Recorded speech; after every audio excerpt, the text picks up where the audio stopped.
¿Qué tal? Muy buenas tardes. Bienvenidos a Cuida tus encías, el proyecto de divulgación sanitaria de la Fundación de la Sociedad Española de Periodoncia y Osteointegración, SEPA. Un proyecto que tiene ya más de 4 temporadas y cuyo objetivo básicamente es divulgar a la sociedad en general sobre los aspectos que más nos interesan o que son más de actualidad dentro del mundo de la boca. Cuestiones de consejos, de información, en resumen, lo que da sentido y vida al proyecto Cuida tus encías. Un proyecto que, por cierto, pueden ustedes suscribirse y recibir a través de su correo electrónico una newsletter mensual que preparamos para todos ustedes. Un equipo de periodistas que gestiona la información mano a mano con los profesionales de la salud bucodental para que ustedes tengan esa información directa. Actualidad, insisto, contenidos divididos por secciones, ortodoncia, higiene, la relación que tiene nuestra boca con la salud en general, en fin, todo tipo de aspectos que son interesantes, que son necesarios conocer cuando estamos hablando de la salud de nuestra boca. Acerquen el móvil, escaneen este código QR y se pueden suscribir. Hoy vamos a hablar de una cuestión que es de actualidad. Estamos hablando de los frenillos linguales y en el caso concreto de los bebés, de los más pequeños. En unos segundos voy a saludar a nuestra invitada que ya nos está esperando, pero como siempre, un consejo.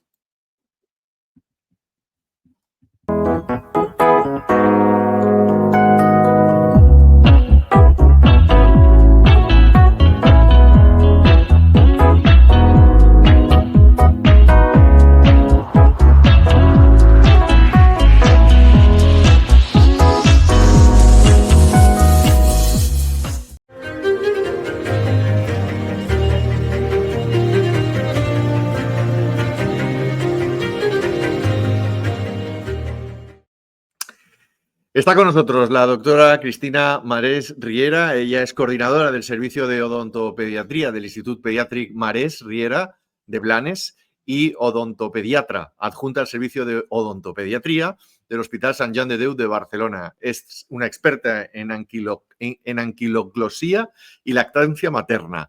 Esta es la presentación de nuestra invitada en el día de hoy. Cristina, bienvenida. Pues bien, gracias, Ángel, bienvenido. Muchas gracias por atender la llamada de Cuida tus encías, de la Fundación SEPA, para hablar, como yo decía al principio, de los frenillos linguales, ¿no?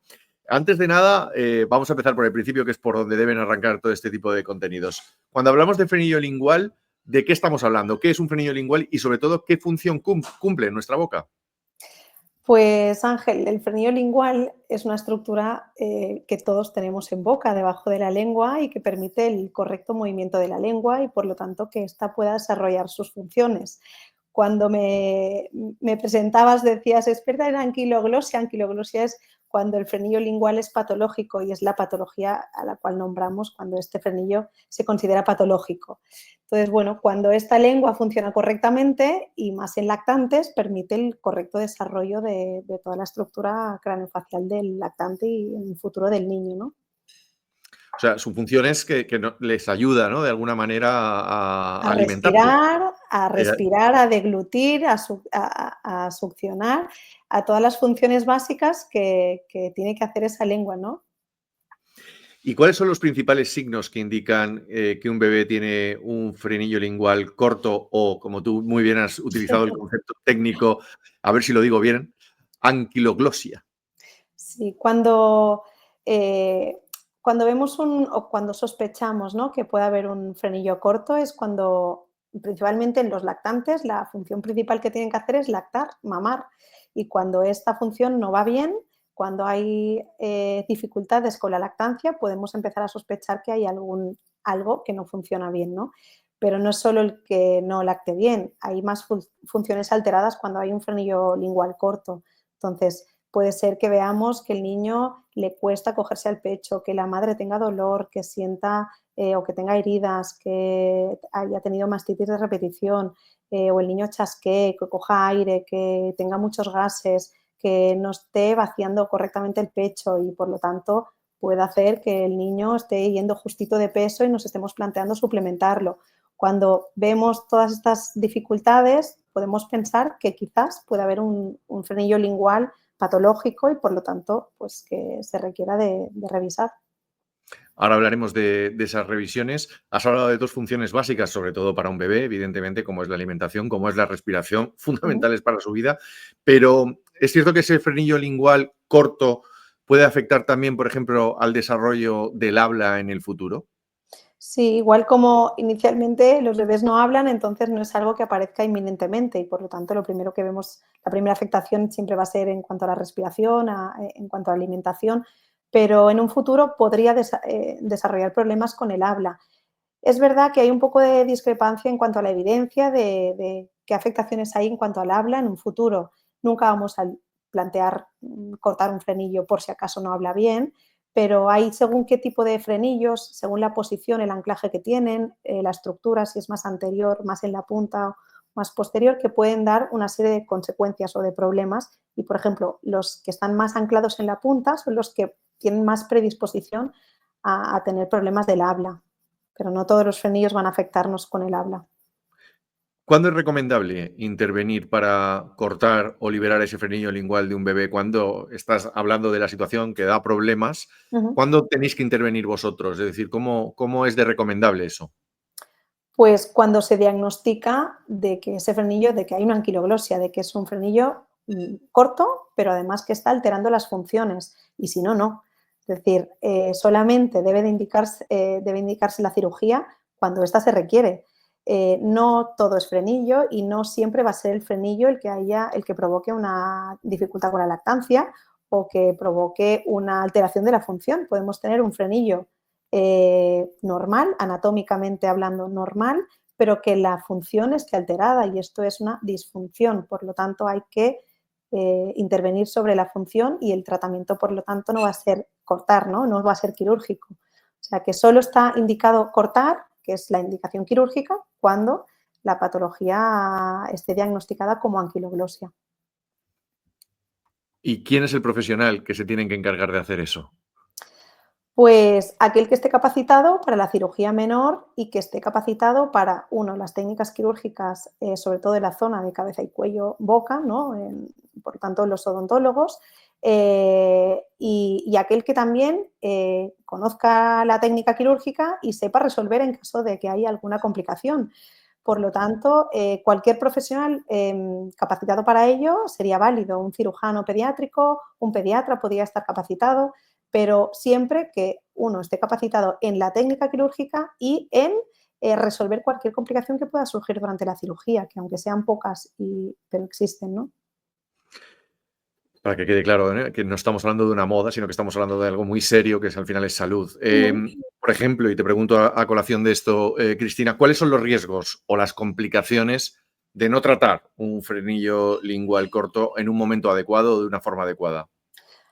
Claro, el problema es que cuando se diagnostica la anquiloglosia, es decir, que tenemos un frenillo lingual corto y además nos está provocando una alteración de la función, esto Ujú. nos va a seguir dando complicaciones de esta función. Por lo tanto, a nivel de crecimiento y desarrollo, pues vamos a ver en aumento esas complicaciones. Si no las tratamos cuando toca, cada vez tendremos más problemas añadidos. Un niño que empieza a no tener fuerza en la lengua, a no apoyar bien la lengua en el paladar, que no respira bien por la nariz, sino respira más por la boca. Pues eso, la consecuencia es que ese paladar cada vez va a estar más alto, no se va a expandir, no se va a ensanchar correctamente, por lo tanto, más preferencia de respirar por la boca, más riesgo de tener enfermedades respiratorias, más dificultades cuando empecemos con la alimentación complementaria y tengamos que mover el bolo alimenticio y por lo tanto tragarlo, más dificultad ante eso. Un niño que come mal, pues a veces es que tiene una dificultad, por eso no come bien, ¿no? O sea que las dificultades se van a ir añadiendo.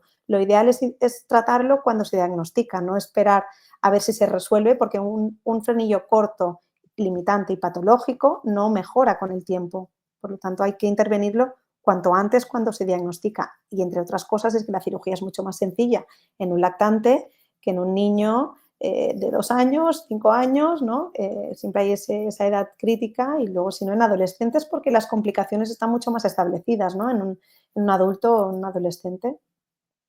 Cristina, hasta la redacción de Cuida tus encías nos ha llegado un fenómeno que es el que parece que se ha puesto un poco de moda, ¿no? Que es la eliminación de este frenillo lingual. Me gustaría preguntarte qué opinas sobre este fenómeno, perdón, y si es necesario intervenir siempre. Pues no, y me reitero que solo hay que intervenir cuando se diagnostica de esta patología y no todos los niños tienen anquiloglosia. podemos ver un frenillo normal o incluso un frenillo que nos pueda parecer alterado y por la alteración de la función y hay que incidir sobre la función, ¿no?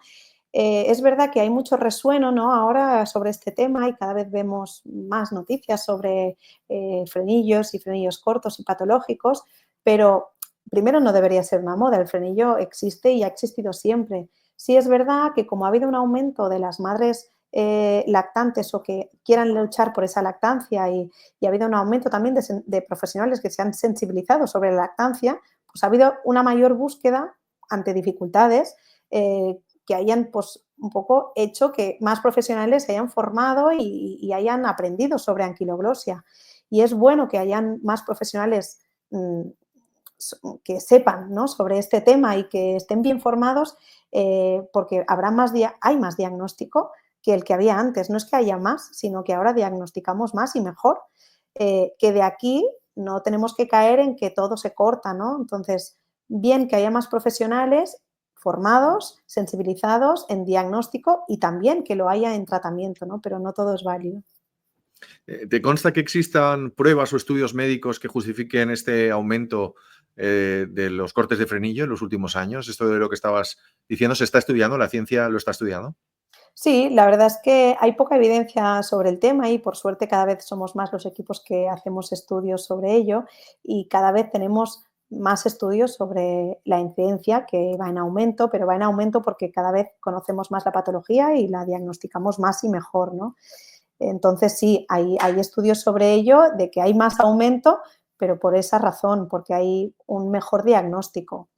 El problema un poco viene, y volviendo a lo de la moda, cuando quien trata, pues quizás no está del todo bien formado en hacer una técnica quirúrgica correcta y de ahí que nosotros, los profesionales que nos dedicamos a eso, una parte de los pacientes que vemos son reintervenciones que debemos de realizar por un corte a veces insuficiente o un corte realizado en una zona que no es la adecuada de corte, ¿no? Entonces, eso es lo que no debería ocurrir, ¿no? Y ahí es donde te hace replantear el que pueda haber sobretratamiento o que, bueno, una cosa es intentar ayudar y la otra es hacer bien el trabajo, ¿no? Correcto.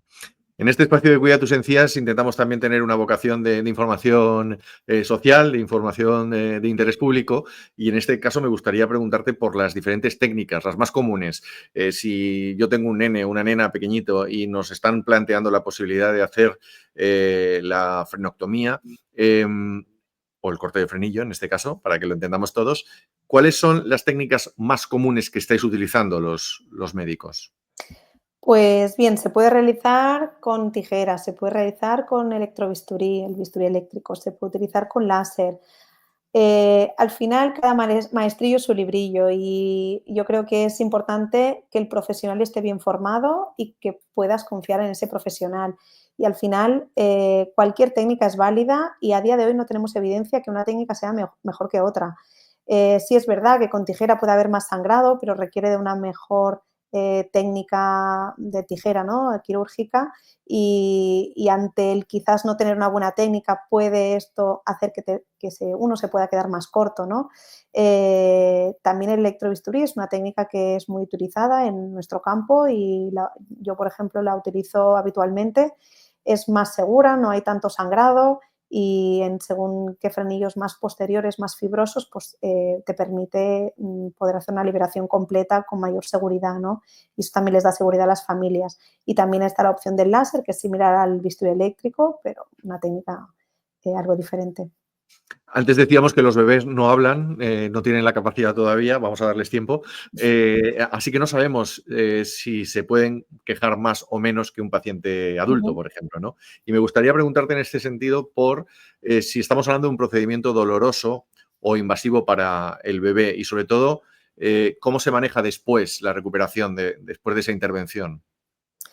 Pues mira, esto también es un tema bastante controvertido, incluso dentro del mismo colectivo, porque no hay mucha evidencia sobre ello y como los bebés, bien dices, no hablan, pues a veces no sabemos lo que sienten, ¿no?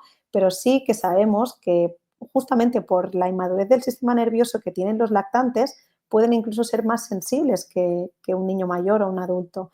Y además sabemos que la zona del frenillo es una zona sensible, por lo tanto tenemos que pensar que eso puede dolerles. Y a día de hoy hay mucha evidencia sobre técnicas de analgesia no farmacológica, por ejemplo, que es el utilizar no anestésicos y el uso de anestésicos también para esta intervención, que es recomendable utilizarlos, ya que es una intervención que es dolorosa, puede serlo, al menos sensible. Por lo tanto, ¿qué herramientas tenemos? Como analgesia no farmacológica, el uso de sacarosa, que es el azúcar que se les da a muchos lactantes en los hospitales, se utiliza mucho, porque ahí están muy sensibilizados con el dolor neonatal. Y se utiliza para hacer la prueba del talón cuando la madre no le puede dar el pecho. Para algunas intervenciones se utiliza. ¿Por qué no utilizarlo para esta técnica, no? El uso de la madre, y así tal cual lo digo, ¿no? El utilizar la voz, el olor de la madre, está demostrado que eso tiene un efecto analgésico. Pues si la madre me acompaña va a ser una buena aliada conmigo para poder ayudarme a calmar ese bebé, ¿no? Que además es su hijo. Y luego el uso de anestésicos tópicos y locales. Hay que utilizarlos porque sabemos, y nosotros los odontólogos lo utilizamos para cualquier intervención, tenemos mucha habilidad para utilizarlos. Igual hay que utilizarlo para este tipo de intervención cuando se requiere, ¿no? Entonces, esto para aliviarlo. Y luego a nivel posterior, lo que más va a aliviar va a ser, lo primero, la madre, lactancia materna inmediata si se puede, eso es lo que más va a aliviar esa herida, y en algunos casos incluso pues hay que dar analgésicos postoperatorios. Cristina, ¿es cierto que el frenillo lingual puede mejorar por sí solo con el tiempo, sin necesidad de una intervención quirúrgica? Es decir, un tratamiento algo más conservador, o solo sería en algunos casos. Pues no, porque es una estructura que no crece. Entonces, por el tipo de fibras que lo conforman, ese tejido no se va a estirar, ni va a crecer, ni se va a elastificar haciendo ejercicios. Por lo tanto, cuando ese frenillo es patológico, el tratamiento es quirúrgico. Cuando es un frenillo anatómicamente normal, pero la lengua es disfuncional, no funciona bien, ahí es cuando tenemos que hacer una intervención conservadora, que va a ser pues, a través de fisioterapia, de logopedia, de otro tipo de tratamiento conservador no quirúrgico. Entonces, si el problema es porque el frenillo es corto y disfuncional, la indicación es quirúrgica, el tratamiento es quirúrgico, no hay otra alternativa conservadora. Entiendo que la decisión de una cosa u otra la tomáis vosotros en base a la observación, ¿no? De lo que Ujú. veis allí. Claro, es que O es una decisión consensuada con los padres? bueno, al final la última decisión la tienen los padres, que para eso son los padres de esos niños, ¿no? Nosotros al final somos profesionales, debemos de dar las recomendaciones, el diagnóstico y el plan de tratamiento adecuado según el diagnóstico, y luego la decisión la toman los padres. Pero la decisión tiene que ir guiada de un diagnóstico, y el diagnóstico tiene que venir por una exploración clínica y visual y palpar, tocar esa estructura y además comprobar todas las funciones y todas las alteraciones de esas funciones. No se vale en veo un frenillo corto y hay que cortarlo, ¿no? Hay que hacer una correcta exploración, una anamnesis, que es una serie de preguntas muy extensas que hacemos a las familias para averiguar realmente la dificultad y el problema que está teniendo esa lengua, y luego la observación y la palpación que hacemos de esa lengua. Cristina, ya lo has comentado por encima, pero me gustaría recalcarlo una vez más, puesto que pueden ser que en estos momentos nos puedan ver padres y madres de niños o de niñas muy pequeñines que puedan tener este problema. ¿Qué señales deberíamos observar los papás y las mamás para saber si el bebé necesita esa revisión de frenillo lingual? Pues en un lactante que acaba de nacer, cuando hay dificultades con la lactancia, sería un poco el primer signo, ¿no? Cuando algo no va bien. Obviamente no, lo primero no va a ser, vamos a ver el frenillo, pero sí debería ser una de las primeras cosas que miremos ante una dificultad. Muchas veces se les llena ¿no? de vamos a ver si corregimos la postura, tal. Sí, obviamente lo primero va a ser mirar de corregir postura, el agarre, tal, pero cuando no va bien, no vamos a estar, vamos a suplementar, vamos a ver si tiene pruebas de intolerancia, cambiamos la leche, tal. No, vamos a ver el frenillo, porque a lo mejor el problema está ahí y lo podemos solucionar sin dar tanto trabajo, ¿no? Pero ¿qué problemas podemos ver de estas dificultades? Pues un niño que chasquea, que no se coge al pecho, que se le escapa todo el rato el pecho, que no consigue vaciar el pecho correctamente y por lo tanto se convierten en las tomas eternas, muy largas, el niño está constantemente al pecho, la madre no consigue descansar entre tomas, no se regularizan estas tomas, o la madre está que siente dolor, que tiene heridas en el pecho, pues ante todo esto hay que pensar que podría haber un frenillo y por lo tanto candidato a valorarse, ¿no?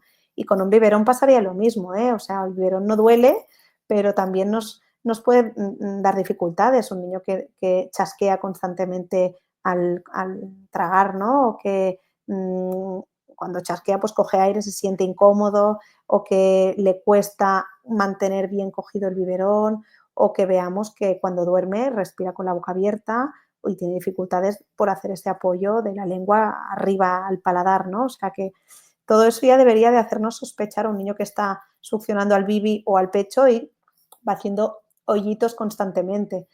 Esto no es una succión, un patrón de succión normal. Por lo tanto, ya nos tiene que llamar la atención. Durante toda esta maravillosa entrevista de la que estamos aprendiendo mucho, estamos poniendo el foco en los bebés, ¿no? En los más pequeñines. Pero cuando pasa el tiempo, ¿en qué escenario nos encontramos? Y me explico, es decir, a partir de los 2 años, cuando un niño o una niña ya no necesita la lactancia materna o ya empieza a decir sus primeras palabras con un poquito más de tiempo, en este sentido, ¿hay algo que podamos observar? ¿Se puede intervenir también? Se me está ocurriendo. Es decir, ¿se pueden hacer intervenciones a partir de los 2, 3 años?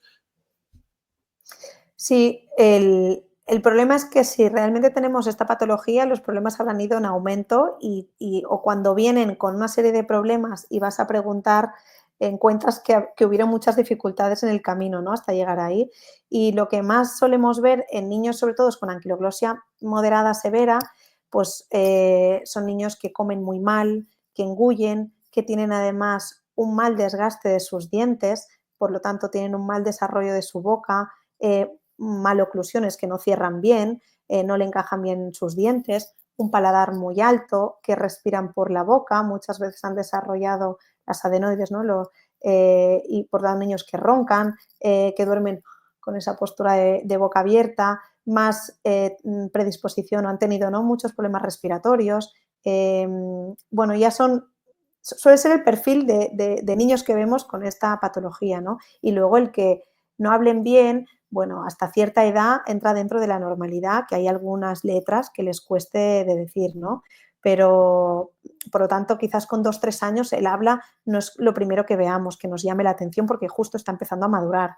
El intervenir a esa edad es una edad un poco complicada porque por conducta a veces es difícil a esa edad. Entonces, hay que hacerlo cuando realmente está bien justificado hacerlo a esa edad, es decir, el problema que me está ocasionando es tan grande y la solución que le vamos a dar, la mejoría que va a tener ese niño, la calidad de vida va a ser tanto que está justificado el que lo hagamos en este momento y no esperemos quizás un par de añitos a que el niño nos colabore y pueda ser una cirugía más sencilla en la consulta, porque en esta edad muchas veces pues, requiere hacerlo bajo anestesia general en quirófano. Por terminar, Cristina, un último consejo que le darías a los papás y a las mamás de los nenes, aunque sea repetir cosas que ya hayas dicho, pero siempre nos gusta acabar de resumir. ¿Qué consejo le darías fundamentalmente para enfrentarse a una situación de la que estamos hablando, ¿no? Pues bien, ante una familia que sospechen que su hijo puede tener un frenillo corto y limitante y que eso sea el problema de la causa de sus problemas, pues obviamente que vayan a un profesional formado. Ante la duda, que busquen una segunda opinión y que confíen que al final, cuando es un profesional que se dedica a esto, pues los que nos dedicamos a ello, nos gusta que nuestros pacientes puedan confiar en nosotros y que si hay que hacer la intervención, realmente la mejoría es tan buena, es una cirugía que dentro de sus dificultades es fácil, prácticamente no tiene riesgos cuando la técnica quirúrgica está hecha correctamente, por lo tanto, si está bien hecho, los riesgos son mínimos, es una intervención fácil con una recompensa muy alta a nivel de evitar problemas de futuro y evitar problemas inminentes. O sea, vamos a darle una mejor calidad de vida desde ya a ese niño, ¿no? Doctora Cristina Marés Riera, ha sido un verdadero placer estar esta tarde contigo aprendiendo sobre la salud bucodental de los más pequeños de casa y este caso concreto de los frenillos linguales. Te mando un fuerte abrazo y te agradezco nuevamente tu participación. Muchísimas gracias, Ángel, a ti Que por la tengas, invitación. Que tengas buena tarde. Gracias.